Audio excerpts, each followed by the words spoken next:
Hello everybody, it's your non-binary pal E.V.A here, and this year for Halloween I made way too much art. Normally I would try and make these separate videos for the month, but I simply don't have the time, so this is a huge speed paint compilation. Here's a list of all the artworks I made. These artworks featured the Moonstone Trio and Halloween costumes, the second half of that Masquerade artwork I made last week, a bunch of work for the Actually Infected 2025 challenge, and a bonus art for Art Fright, a minigame hosted by Art Fight. Here's what the order is going to be, and I'll put chapters here, of course.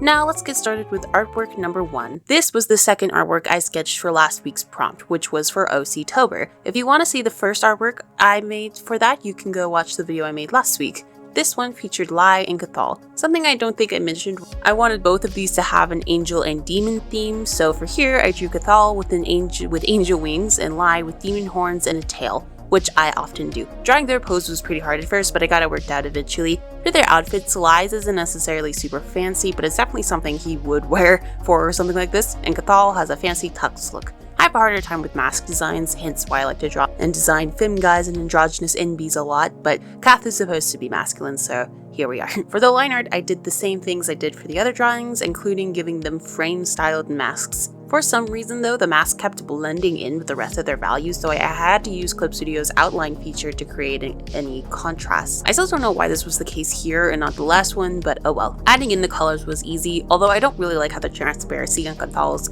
wings look here. I think they ended up a bit too muddy. For the background and rendering colors, I went with a dark red, and it was hard to choose the highlight colors. I kept going back between pink and yellow, but I went with pink so it wouldn't look too similar to the last one.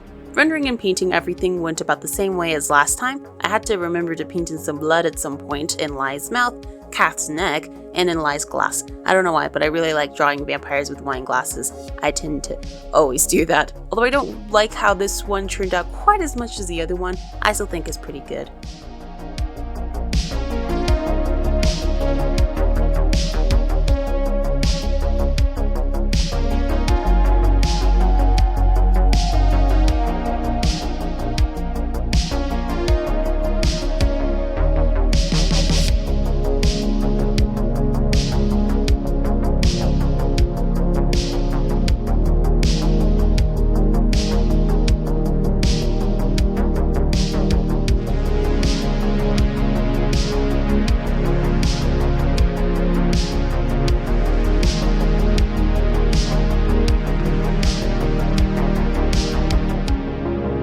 The next artwork I made was for the Art Fright minigame hosted by Art Fight, where they gave some prompts and color palettes to work with.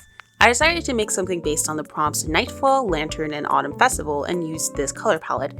I wanted to draw a couple sharing a stroll together and decided to use these two, Alium and Hyacinth, which I think is how you say their names. These two are from my comics Gateways, which you can read now by the way, and are Ika's adopted dads. They're both pixie-lings from Guardlandia, and luckily for me, I made basically all the things I would need to for this background already, so I just copy and pasted them in. Don't worry, I adjust the colors and added in extra shading so they would blend in more. Should I have practiced actually drawing backgrounds here a little more? Maybe, but to be fair, I'm the one who drew these, so yeah. With that, I focused more on the two characters and the lanterns. The speed paint footage you're seeing is recorded this way because I did most of this in Ibis Paint. I pulled up the color palette to use for all of the shading work. I'm hoping it's okay that I didn't follow the palette super literally by combining it with the already established character colors of the characters and environment. I drew this in a textured pencil, line art again like I did last week. I've been having a lot of fun exploring this new style of brush. Although at this point I don't think it works great with all types of artworks I do. It's definitely good for artworks like this that are supposed to be super painterly, but not for ones like the river one or like the moonstone ones where they're supposed to be more grungy. So yeah.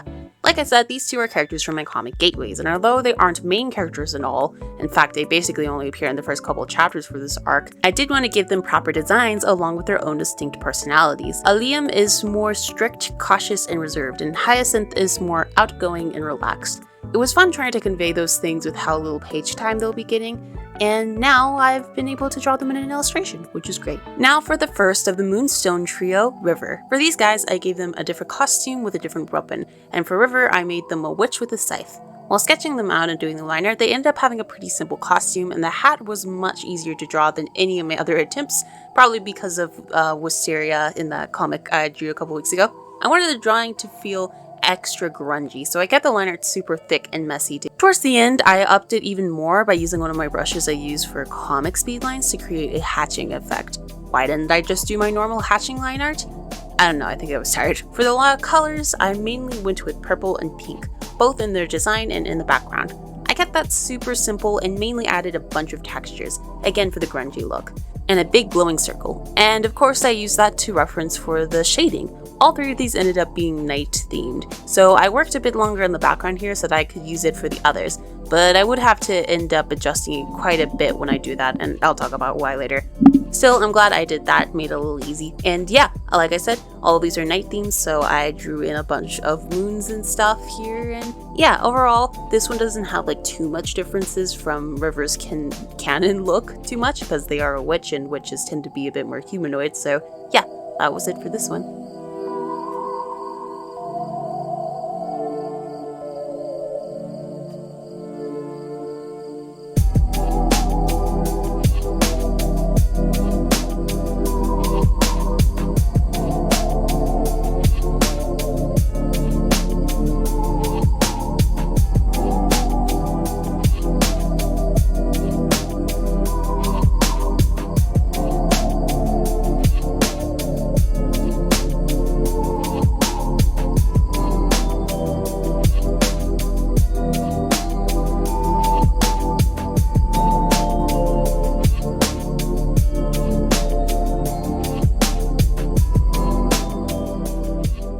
Now for next Halloween costume. For him, I went with a vampire with a dagger.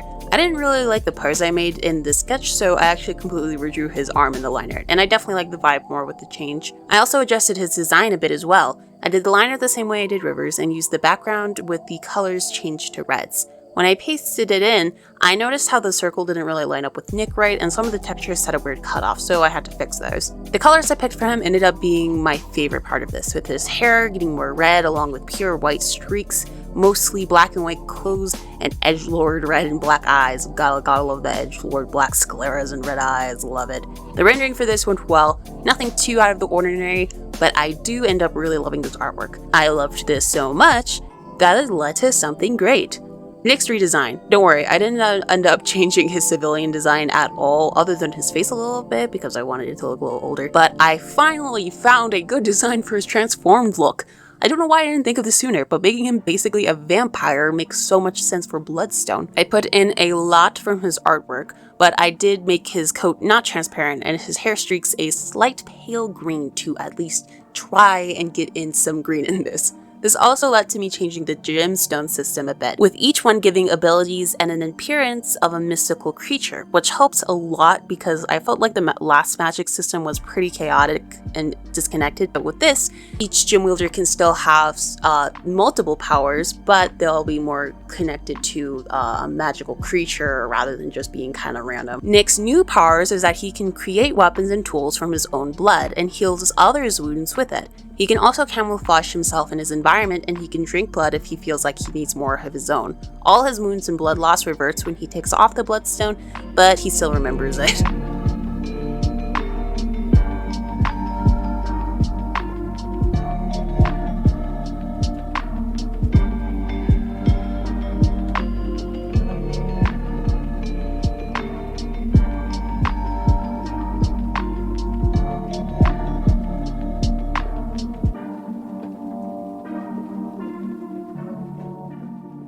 The last of the Moonstone trio, Chase. For him, I went with a werewolf with an axe. This one took the quickest out of all of these, but also a little challenging with the colors. For Chase himself, it wasn't too bad, I just went with his normal yellows, but I was having a really hard time choosing the background colors for some reason. I have no idea why, but I wasn't sure if yellow was a good choice for Halloween. But in the end, I went with it and just used darker colors overall. For Chase's design, I went with a more streetwear look, but obviously it's all torn and ripped, and I added a bunch of patches of fur, making sure they were the same color as his hair for some extra consistency. I also gave him a furry wolf ear and wolf-like pupils. His purple eyes here really stood out against the rest of the drawing, so I'm glad I went with a monochromatic gold scheme here. I, of course, had to fix the background here like I did with Nick, but not too much. If you want to know more about these characters, you can watch the video I made about them a while ago. Probably should have mentioned that earlier, but yeah, you can do that.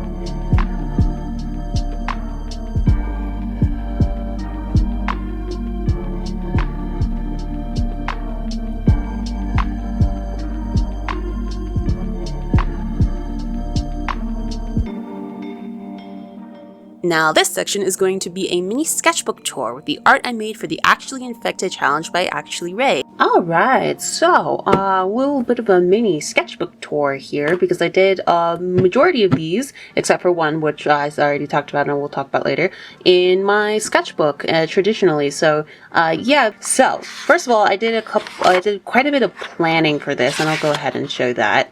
I wrote down all the prompts so I would remember what they would be, and did some like doodling for each one of like what I could do for it. A bunch of planning out, some thumbnails, some doodles, just to see what would look good. And yeah, this was good to do for the planning of this. And then this was some thumbnailing for the digital drawing I did. So the first prompt was cover up, and this is what I did for it. I used dip pen in this one. Yeah, unfortunately it did bleed a little bit here, but actually not that much, so that's fine. There's a little eraser markings there.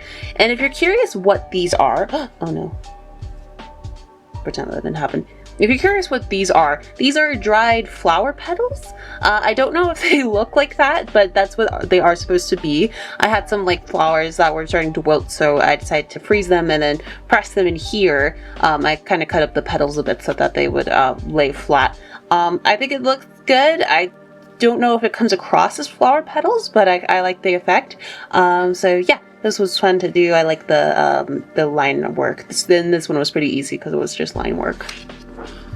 The next one was rip/tear. And so the way I did this one is I tore I have some black paper that I'll use for acrylic marker sometimes, and I tore some of it and pasted it in here to create this rip/tear effect, and I really love how this turned out. So on this side, on the normal paper side, I used soft pastels, and then on this side I used acrylic marker, and yeah, I really love how this turned out.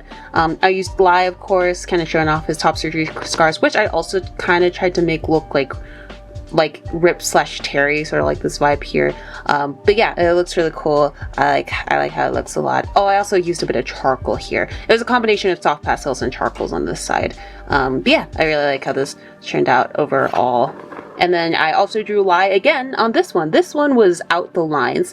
And so I used this technique that I learned from at Sarah Clark, I think is their username. But yeah, they came up with this method of coloring called dopamine coloring, which is basically just this random kind of all over the place, a little bit of shading, a little bit of detail, but not super like strict, very loose with it. It's actually the same thing I did for the cover art here. And yeah, it's really fun, and I did this once before doing this, and I thought it would be perfect for this prompt. And obviously I used a bunch of like Halloween colors. So another lineup in the lie is different foods theme, because this is pumpkin lie, because it got some pumpkins here, and used a bunch of fall colors. This ended up being probably the most Halloween-y out of all the drawings, but yeah, I really like how this turned out. I really love the style of coloring in general. It's nice. I used alcohol markers, acrylic markers, and colored pencil, which I hardly use, but works well with this technique. So yeah. This one, as you can see, was actually done on a different paper that I decided to stick in here to keep the theme together. This one was spilled/stained, and I know there's this technique that you can use where you just like pour water onto it, let it spill, and then do whatever with that.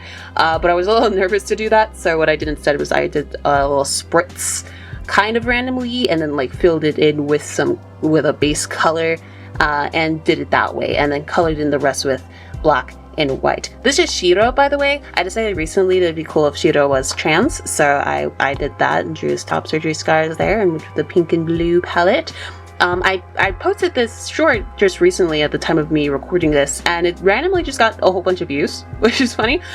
Just randomly, I guess that's just how shorts work. If you're wondering why I posted these all as shorts, is because this video would have taken way too long if I tried to like record all of these and did the speed paint for them individually. So I just did that, and it also is kind of like a little bit of a teaser for this video too. I did the same thing with art fights, so yeah, it was cool. And then this one's probably my least favorite, not because it looks bad, just because it was like really easy to do. It's more of a doodle than anything. But the prompt for this one was lopsided, and I interpreted that by having like one half of the character being like melty almost. I don't know if that's like exactly how to interpret the prompt, although like all these are supposed to be like interpret them however you want, and that's kind of what I did. I used watercolor markers for these, by the way, if you're curious. Those are fun to do. Yeah, simple, more of the doodle. So the prompt for this one was transfer, and I decided to draw Willow, just because she's a Grim Reaper character and that's very in theme for Halloween. And the way I did this was I drew the charcoal, and then I got a piece of paper with some soft pastels on it and transferred it onto here before I set anything. And I think that worked out pretty well. I do kind of wish I set the charcoal first, because it kind of just seems like most of this is just like charcoal smudge, so I kind of wish I did that, but that's okay. I added a bit of a extra soft pastel like markings to emphasize it, so yeah, I think this one turned out all right. I just kind of wish I kind of wish there was like even more transfer of just the soft pastels to be a bit more obvious, but that's okay. And then this one, the prompt was disproportionate, and I decided to just draw a drawing of Grim, because Grim is intentionally designed to be disproportionate, and I just recently last week posted the video about them. You can check that out if you want. And yeah, so this was fun to do, just a charcoal drawing of them, and that was nice to do with the little butterfly and a flower in front of them. That was nice. The prompt for this one was backwards, and I had a hard time like figuring out something to do with that, except for like having like a face on the back of you, but I wanted to do something a little bit more with that, so I decided to take the concept of, not the concept, the fact how some butterflies have markings that intentionally look like faces on them, and transfer that onto one of my Pixieling characters who are based off of fairies. So I drew Monarch here with their wings looking more like they're supposed to be a face, and that was really cool to do. I think that's a fun concept. Maybe I'll try to incorporate it in some of my other Pixielings, just because that is like a cool thing in nature. But yeah, this was fun to do. I made the eyes look a little creepy. I think this eye is, I am kind of bothered by how smaller this eye is compared to this one, but it's okay, because our challenge is all about embracing imperfection, so it's all good. And then the last one here in the sketchbook that I did was Scribble Out. And yeah, I did this all in dip pen as well, with just black. And this is a scene kind of depicting on what my character Leo is going to go through. And there's got a little bit of like a bloody scribble wound here. That was the point there, as well as some scribble marks here. Yeah, this one was fun to do, just a lot of hatching. And yeah, it was fun to just use my dip pen for this. Yeah, that's my actually infected art 1 through 9 of the prompts. Now I'll talk about the final artwork I made for the Actually Infected challenge. The last prompt was weathered, and I had a couple of ideas, but I decided to create a drawing of 2 of my characters as weathered and old statues.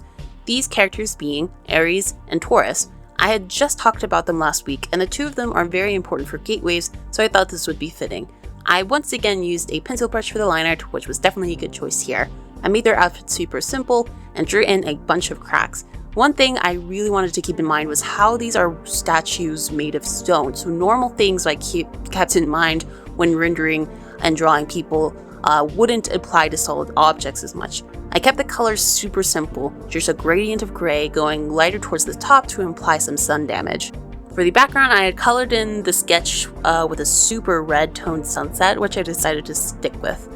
And yes, this time I drew in everything for the background, right in the drawing, in the present time. That was when I drew this, which was pretty simple. I mainly just used my favorite chunky rendering brush to add in shadows and highlights to everything. I also included these flowers in the foreground, most of them being wilted and dead, but one of them alive in the center, which is meant to represent a certain character. Now for rendering the statue, I had a really hard time figuring out a way to shade them as if they were solid objects, and also convey the depth of things like their faces. I decided to do most of the rendering like normal and with bright colors, but then go back in with a gray color to paint in extra depth and shadows around the face and in the hair. I imagine they would have been modeled or carved this way and maybe got some paint or some sort of stain in those places to add in more depth. I think it was a good idea, but I'm not sure if I pulled it off quite right here, but I'm still happy with the result. I added some vines and moss on the statues along with extra texture to finish off, and for an extra lighting flare, since most of the mid and foreground was under these trees, I painted some dapple light as if the sun was coming through the trees. I haven't created that effect in a while, but I always like getting to add it.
And that was all of the artworks. These were really fun to make. I made most of these at the beginning of October, kind of got hyper fixated on making spooky art. But yeah, I'm glad I made all of these. Let me know if you have any favorites, which of these is your favorite. I like them all quite a bit. And yeah, that's pretty much it for me. Hope everyone's having a good Halloween and a good spooky month overall, because this is a fun time, fun month. And yeah, I believe October is also LGBTQ plus History Month, so that's great. Love that as well. And yeah, that is everything from me. I will see you in the next video. Bye.